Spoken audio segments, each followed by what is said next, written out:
Bienvenidos a nuestro video, en el que a continuación les explicaremos varios conceptos sobre los capacitores. Comencemos. Un condensador o capacitor funciona como si fuera una batería, pero no puede almacenar energía por tanto tiempo. Por dentro, estos tienen dos placas pequeñas separadas por una pequeña distancia. De esta manera su funcionamiento va así. Cuando están conectadas a un circuito, el voltaje causa una carga positiva en una de las placas y negativa en la otra.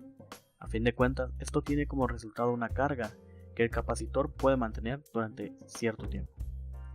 Hablando de manera general para los capacitores, siempre vamos a encontrar dos placas paralelas entre sí, separadas por una distancia. Estas pueden estar enrolladas o tener un aislador para separarlas.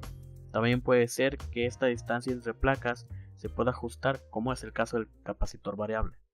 Ahora, ¿qué es la capacitancia? La capacitancia es una medida de la habilidad del capacitor para almacenar carga sobre sus placas. En otras palabras, su capacidad de almacenamiento. La capacitancia está determinada por la fórmula. Capacitancia es igual a carga sobre voltaje. Pero, ¿qué determina exactamente la capacitancia? El dieléctrico, aquel material aislante que se encuentra en nuestro capacitor, quien se encarga de crear un campo eléctrico opuesto al campo establecido por las cargas libres sobre las capas paralelas del mismo. O al menos, de manera sencilla así sería. Pero es entonces cuando otros factores entran en juego. La permitividad relativa o constante dieléctrica, la permitividad del vacío, el área y la distancia. Replantear nuestra fórmula anterior. Si queremos saber de dónde nace la capacitancia sin depender de la relación entre la carga eléctrica y la diferencia de potencial, debemos entonces conocer qué material fue usado para hacer el dieléctrico, cuál es el área de ambas placas y qué distancia las separa, quedando ahora así nuestra fórmula, donde la permitividad del dieléctrico corresponde al producto de la permitividad relativa por la permitividad del vacío.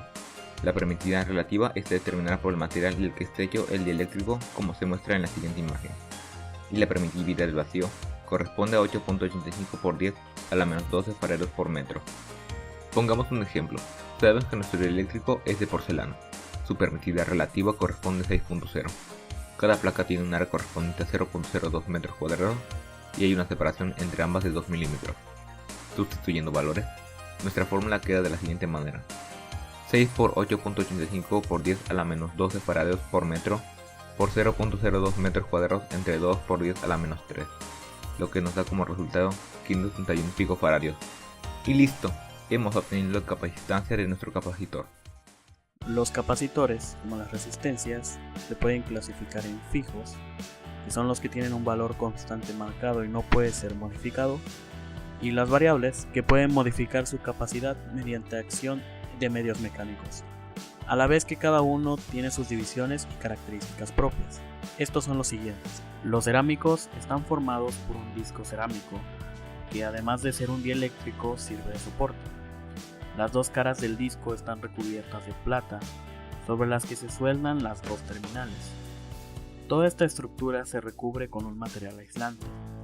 Se usa normalmente para filtros de ruido y osciladores. Los de película plástica, sus características consisten en un dieléctrico formado por dos cintas finas de material plástico, es decir, policarbonato, poliéster, etc. Estas están separadas por láminas de aluminio, que son las armaduras. Están enrolladas sobre sí mismas y se unen los terminales a cada una de las láminas metalizadas. Son más usados en los circuitos impresos, preferidos por sus vivos colores, que suelen ser rojo, amarillo o azul. Para los capacitores de papel, su dieléctrico suele ser de papel parafinado y sus armaduras de aluminio. Internamente es como el de película plástica, pero las cintas plásticas se sustituyen por el papel parafinado que constituye el dieléctrico. Se usan comúnmente en todo tipo de circuitos resistentes a la humedad.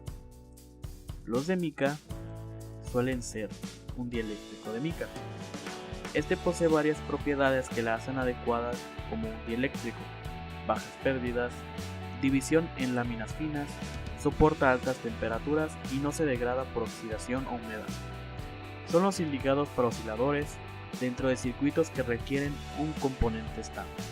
Los capacitores electrolíticos siguen siendo fijos, pero deben conectarse en una posición definida en el circuito, es decir, tienen positivo y negativo. Estos son: los de aluminio están formados por una capa de aluminio conectada al terminal positivo. recubierta con óxido de aluminio, que es el dieléctrico. Sobre esta se coloca papel humedecido en un electrolito y otra lámina de aluminio que se conecta al negativo. Se enrolla y se introduce al tubo de aluminio y se utilizan como filtros. El tántalo tiene una estructura interna parecida a los de aluminio, pero usando tántalo en lugar de aluminio. Se fabrican en forma de gota y son usados en fuentes de alimentación, filtros de ruido de alta frecuencia y filtros de paso. Finalmente, los capacitores variables modifican su capacidad de acuerdo a las necesidades. Si estos se diseñan para variar constantemente su capacidad, son variables, y si se disponen en el circuito para ajustarla sin modificarse posteriormente, son ajustables.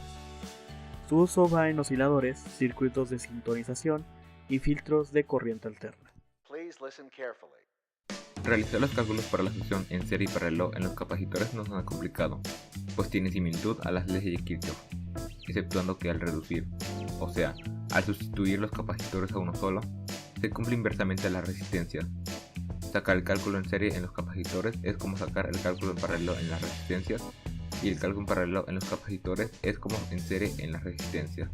Más detalladamente, en serie los condensadores están conectados cabeza a cola. Todos los condensadores conectados en serie tienen la misma carga y la suma en las caídas de voltaje es igual al voltaje de la batería, mientras que la carga Q debe ser la misma en todas las placas. Cuando los condensadores están conectados en paralelo, las caídas de voltaje a través de los condensadores son las mismas, y la carga total es igual a la suma de las cargas sobre los condensadores individuales. La capacitancia total en paralelo es equivalente al valor de capacitancia P. Con un arreglo en paralelo, los voltajes a través de los condensadores son los mismos, y cada voltaje individual es igual al de la batería. Para detallar aún más lo anterior, pongámoslo en práctica con un sencillo ejemplo. Primero, reduciremos el capacitor 2 y 3 sumándolo, dando como resultado 10 picofaradios. Después, reduciremos el capacitor 1 junto con la suma del capacitor 2 y 3 y el capacitor 4, sustituyendo todo a un solo capacitor, en el que inverso de su capacidad es la suma de las inversas capacidades, dando como resultado 2.43 picofaradios como capacitancia total. Sabiendo que nuestra fuente inicial lanza 12 voltios y que la capacitancia total es igual a 2.43 picofaradios, sacamos el producto de ambos y determinamos que la carga total es igual a 29.16 picocoulomb. Procederemos entonces, con datos conocidos hasta el momento, a sacar la carga y el voltaje individual de cada capacitor. Sabemos que la carga es igual en una sucesión en serie de capacitores, siendo que carga total es igual a carga en el capacitor 1, que es igual en la suma del capacitor 2 y 3 y en el capacitor 4. Más adelante determinaremos la carga del capacitor 2 y 3. Ahora procederemos a sacar voltaje en cada capacitor. Dividiendo carga en el capacitor 1 entre capacitancia del mismo nos da como resultado 5.832 voltios. Ahora haremos lo mismo con la suma del capacitor 2 y 3, pues recordaremos que en la sucesión en paralelo la caída de voltaje en cada uno de los capacitores es igual, dando como resultado 2.916 voltios. Y finalmente, haciendo el mismo cálculo en el capacitor 4 nos da 3.24 voltios. Comprobaremos que hemos hecho bien los cálculos sumando cada voltaje, dando así 11.988 voltios, un número bastante cercano a 12 voltios. Esto es debido al redondeo que aplicamos, pero no significa que estemos mal. Ya como último paso, procederemos a sacar la carga individual de los capacitores 2 y 3 que nos había quedado pendiente. A diferencia de antes, para determinar la carga en los capacitores restantes, no usaremos el voltaje inicial como referencia, sino el voltaje que determinamos en el paso anterior, o sea, los 2.916 voltios. En el caso del capacitor 2, sacaremos el producto de la capacitancia del mismo por el voltaje del mismo, dando como resultado 20.412 picocoulomb, y lo mismo para el capacitor 3, obteniendo así 8.748 picocoulomb. Sumando ambos resultados, comprobaremos que nos da exactamente 29.16 picocoulomb, la misma cantidad que determinamos antes. Y listo, hemos terminado el análisis de ese circuito. Con esto hemos concluido este video. Hasta la próxima.